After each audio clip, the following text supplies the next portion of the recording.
Welcome to the second module of the course, Applying Thoughts, Problem Solving and Decision Making. In this module, we will discuss frameworks. Frameworks that will help us categorize the problems based on their level of complexities, which will further help us choose the right processes and tools for the decision making. So like I said, session 2 will be about frameworks to categorize problems, and the framework that we will be using here will be Cynefin framework. So let me introduce the Cynefin framework to you. This is a framework, the summary of which will be provided in the coming slides, and it has been adapted from Cynefin framework, which was introduced to the world by David J. Snowden and Mary Boone in an article in Harvard Business Review titled A Leader's Framework for Decision Making in November 2006. And this is a framework that divides the problems as per their levels of complexities, and it's a very handy framework that the managers can use to decide what kind of problem solving tool or decision making process is relevant to them and will yield them faster and better results. Like we discussed in the previous slide, Cynefin framework determines the level of complexity you are dealing with, which in turn can flow into your decision making process that you will choose to solve that problem. We assume that life has varied degrees of disorder, all the time, constantly flowing.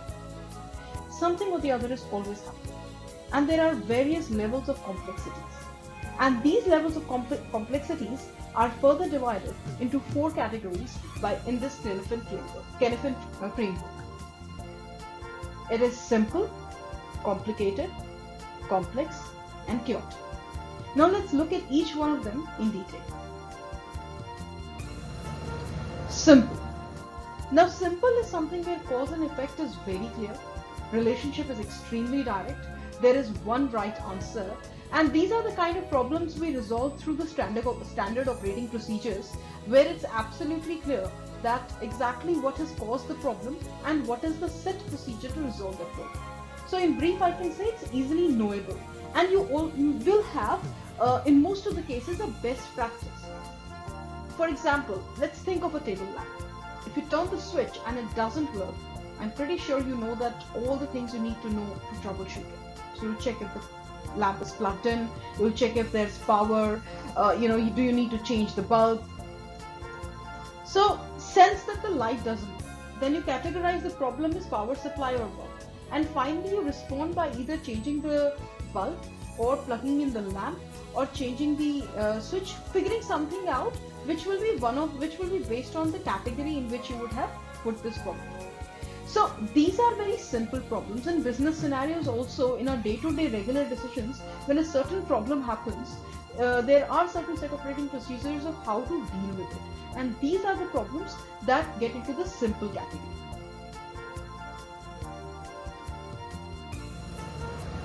Now moving on to the complicated category. Now complicated category is where the relationship between cause and effect is not that direct, and it takes a little bit of an investigation or analysis.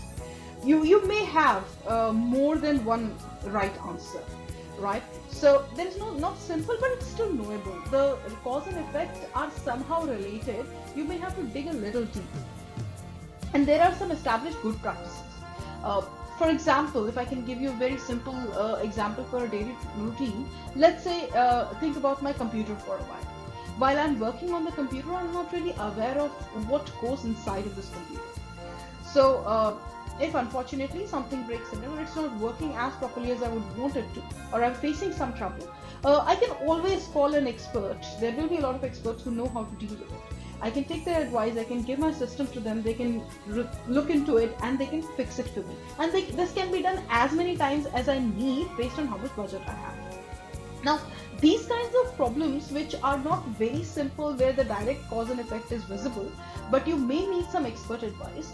There may be a process which can be followed, and these are the scenarios where there is no one right answer. The problem can be solved in more than one ways. So these are called complicated scenarios.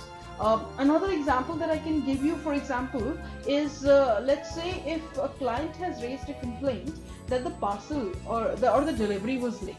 Now one of the immediate causes that can come to your mind is the delivery may be late because of the your freight system or the courier company. Now, in that case, if that has happened in the past and there are direct proof that it has happened, it becomes a simple scenario. In a complicated scenario, there can be if you dig deep, there can be multiple reasons for this. Production was delayed, the raw material wasn't available on time, there was some weather problem on the way, there was some miscommunication. So now it becomes a little complicated, where it's very obviously predictable with a little research what can be the cause. It's easy to find, but there can be multiple causes to what you're seeing as a problem.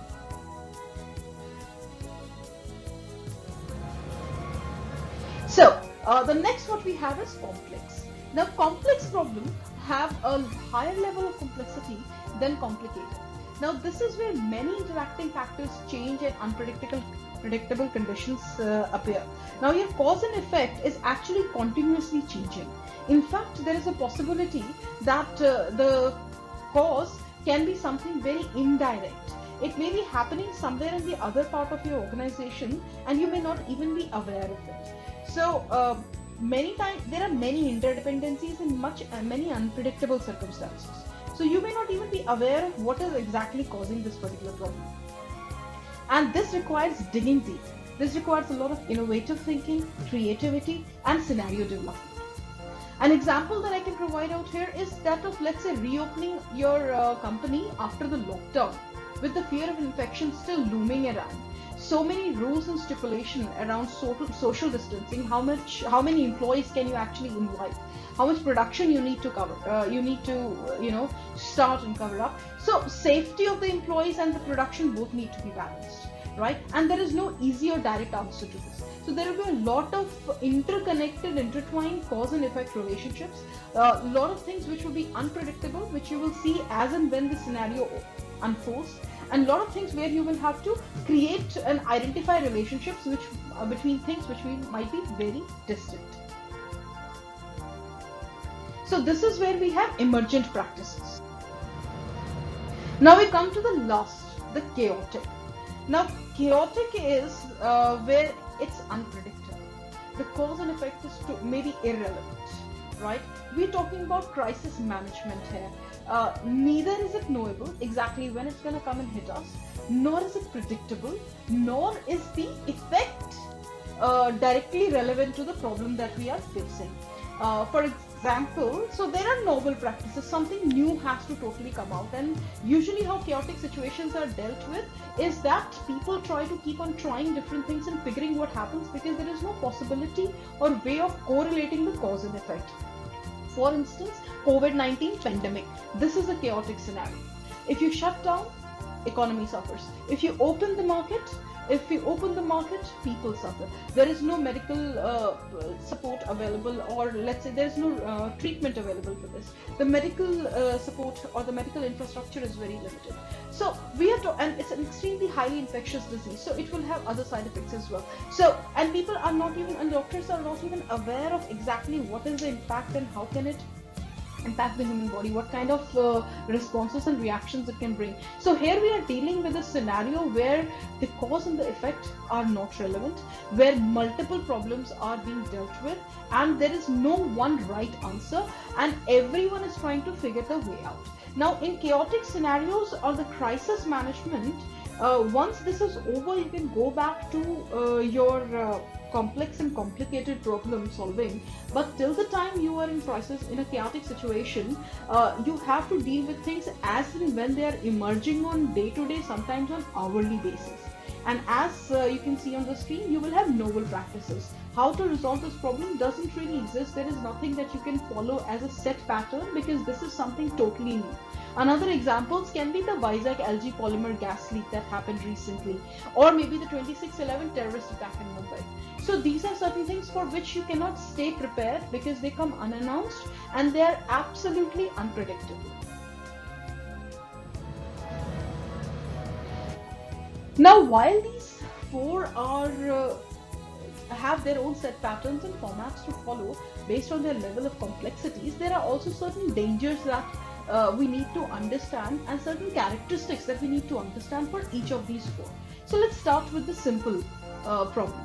Now, dangers for simple problems.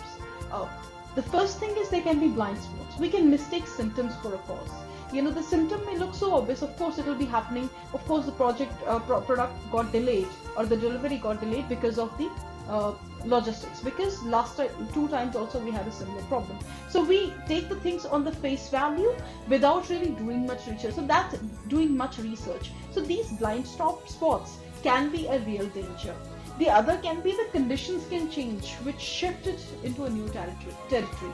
So you may be working based on your research or your understanding or past experiences or the standard operating procedure. We might be resolving a problem in a certain way, taking it in the simple category, but in the process the conditions change. If the environment changes, that makes it more complicated than simple. So this is something for which the managers have to be constantly aware. And of course, you get stuck in one approach or management style. So we have an operating procedure and this is how it is to be done. Every time this happens, this is how we will resolve it. So while that saves a lot of time and a lot of energy, at the same time, sometimes getting stuck into a rut stops us from being innovative. So these are certain challenges of or dangers of putting a problem in a simple category. So it has to be done based on a lot of thinking. Now the second important question which I feel is, can we prepare for chaotic? Now chaotic, like we have just discussed, is unpredictable. There is no way we can prepare in advance for it, and this is something that will just come out of a blue. So trying to force structure and order is unlikely to work because none of the existing structures will respond to this problem. There is no predictability and often no right answer, and everybody is trying to resolve it in their own way, trying to see how it will resolve, and there is a possibility every time you apply a particular solution it can lead to other issues or problems, because the relation between cause and effect is neither easily understandable and nor sometimes it is not even there. So that can cause more problems than actually resolving it. But taking action is critical. So in crisis management, taking action is critical, and one of the best things that leaders do is taking the next best step. What's the next right thing to do? Now that's how chaotic scenarios can be handled. But there is no way they can predict them and create a standard operating procedure for a chaotic scenario which has never happened before. So this brings us to complex and complicated problems. And these problems will be most of our focus in this workshop. Complex and complicated problems are in the realm of good management. These are most of the problems which take your time as a manager, as an executive. Most of your time goes into solving these. These require investigation, analysis, and creativity and innovation. Hence, the problem-solving model we will be using for this training will be creative problem-solving model, so that you can understand how to bring innovation and creativity deliberately into the process of problem solving on a day-to-day basis. And of course, insight and adaptability to changing conditions. So it of course requires sensitivity among the managers in understanding what is changing, what has changed in the environment, or is there certain other change which is undergoing, because all these things impact, because cause and effect relationship gets impacted by all these factors. So this brings us to our fourth exercise. And this is a very simple exercise. If you remember the list that I had asked you to make an exercise number 1 in the previous module, this is the time you use that list of problems which you would have brainstormed in the first session about what managers face in their day-to-day execution, and group them into the categories of Kaizen framework and identify which of these problems that you have listed fall into simple, complex, complicated, or chaotic situations. So what now? Once you've listed them, then what do we do? So the first thing you can do in simple, can you use set procedures? Look at the problems which you have categorized into simple categories and see, are there any set procedures that you can use, or existing ones, or you can create a simple procedure to resolve that.